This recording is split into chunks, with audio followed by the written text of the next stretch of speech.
మిత్రమా అందరికీ కూడా గుడ్ మార్నింగ్ అండి. ఈరోజు అయితే నేను మొక్కలకి నీమ్ ఆయిల్ అయితే స్ప్రే చేస్తున్నాను. ఇదిగోండి 10 లీటర్స్కి 10 ml చొప్పున తీసుకొని దాన్ని అయితే ఫిల్టర్ చేసుకోవాలి. ఇక నేనైతే ఫనల్ పెట్టేసి ఫిల్టర్ చేసుకున్నాను, జాలి పెట్టి ఫిల్టర్ చేసుకున్నాను. ఇదిగోండి రెడీమేడ్ ఫిల్టర్ ఫనల్. ఈ యొక్క ఫనల్ ఏంటంటే మన దగ్గర ఉన్నటువంటి వేస్ట్ ప్లాస్టిక్ బాటిల్స్ ఉంటాయి కదా, దాన్ని పైన పార్ట్ కట్ చేశాను. దానికి ఇలా పెయింట్ వేసుకునే చలిగి మొక్కల కోసం అని పెట్టుకున్నాను. దాన్ని ఫనల్ లాగా వాడుకుంటున్నాను. నా దగ్గర రియల్ ఫనల్ కూడా ఉంది, కానీ దాని యొక్క హోల్ చిన్నగా ఉంది. నీళ్లు పోస్తే అది కిందికి దిగడానికి చాలా టైం పడుతుంది అనమాట. అందుకని ఇది అనుకోండి ఈజీగా వెళ్ళిపోతుంది. చూసారా ఎంత మంచిగా ఉందో ఫనల్. దాన్ని కొంచెం ఇలా అందంగా తయారు చేసుకున్నాం అనుకుని ఇంకా బాగుంటుంది. ఈరోజైతే నేను మొక్కలకి నీమ్ ఆయిల్ స్ప్రే చేస్తున్నాను. నీమ్ ఆయిల్ స్ప్రే చేయడం వల్ల చాలా ప్రయోజనాలు అయితే ఉన్నాయి ఫ్రెండ్స్. మనము మొక్కలకి ఈ యొక్క వర్షాకాలంలో పెస్టులు ఎక్కువగా వస్తూ ఉంటాయి కదా, ఆ యొక్క పెస్ట్ కంట్రోల్కి అయితే ఈ యొక్క నీమ్ ఆయిల్ చాలా బాగా పనిచేస్తుంది. ఇదిగో దీనికి క్యాప్ టైట్ చేసుకున్న తర్వాత ఇదిగో నేను మీకు కొన్ని చూపిస్తానండి. డ్రాగన్ మొక్కకి మంచిగా పూత వస్తుంది. I'm so happy. ఇదిగోండి అక్కడక్కడ పూతనైతే స్టార్ట్ అయిపోయింది. ఇదిగోండి ఇక్కడ కూడా ఉంది. మనము ఈ స్టేజ్లో మొక్కకి మంచిగా లిక్విడ్ ఫర్టిలైజర్స్ ఇస్తూ ఉన్నాం అనుకోండి, మొక్క మంచిగా వస్తుంది.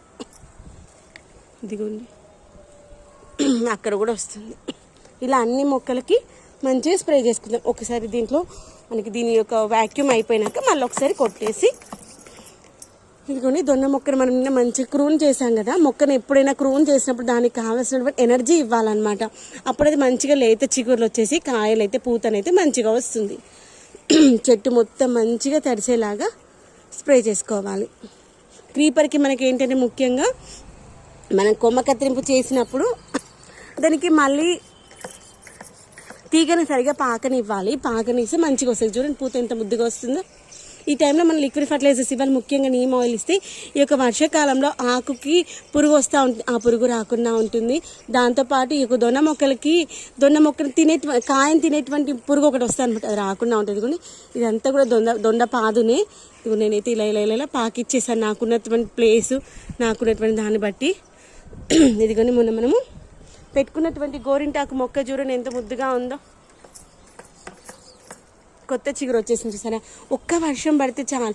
గోరింటాకు మొక్క నేను చెప్పాను ఆ రోజు, దీన్ని కొమ్మ కత్తిరింపు చేసుకుంటే మంచిగా వస్తాయని చూసారా.